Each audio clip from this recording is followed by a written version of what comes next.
हर प्रेमी को जाननी चाहिए राधा कृष्ण की कहानी। जहां कृष्ण वहां राधा। भगवान श्री कृष्ण का नाम ही राधा के नाम से जुड़ा हुआ है।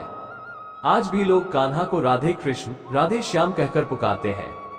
इसे कृष्ण और राधा के प्रेम की ताकत कह ले या भौतिकता से दूर अध्यात्म और आंतरिक मिलन की मिसाल कह ले। एक दूसरे के साथ न होने पर भी भगवान कृष्ण और राधा एक ही है। उनके प्रेम की मिसाल दी जाती है। दोनों बचपन में बरसाना और वृंदावन की गलियों में मिले। उन्हें प्रेम हुआ। पुराणों के मुताबिक हर प्रेमी युगल की तरह वह भी एक दूसरे के साथ जीवन बिताना चाहते थे, विवाह करना चाहते थे, लेकिन ऐसा हो न सका। कृष्ण मथुरा चले गए और एक राजा बन गए।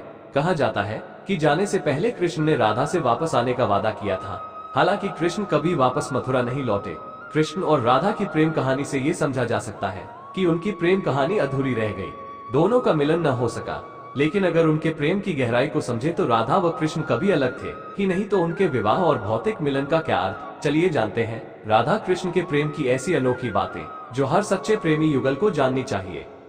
कृष्ण और राधा पति पत्नी नहीं थे। उन्हें हमेशा से एक प्रेमी और प्रेमिका के रूप में जाना जाता है।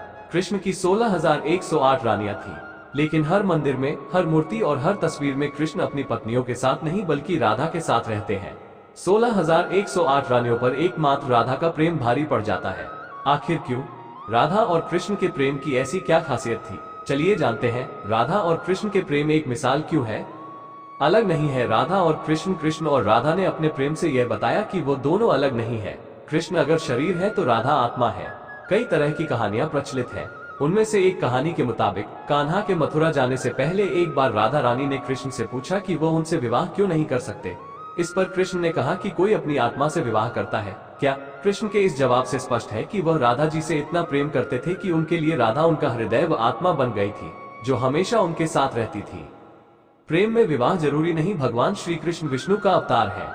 उनका जन्म बड़े उद्देश्य से हुआ था। अपने ही मामा कंस की क्रूरता का अंत करने के साथ ही महाभारत काल में अधर्म पर धर्म की जीत के लिए पांडवों को मार्ग दिखाने के लिए कन्हैया इस पृथ्वी पर अवतरित हुए थे।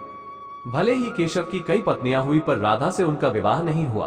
कृष्ण इस सृष्टि को ये सीख देना चाहते थे कि प्रेम में विवाह आवश्यक नहीं, प्रेम अपने आप में पूर्ण है।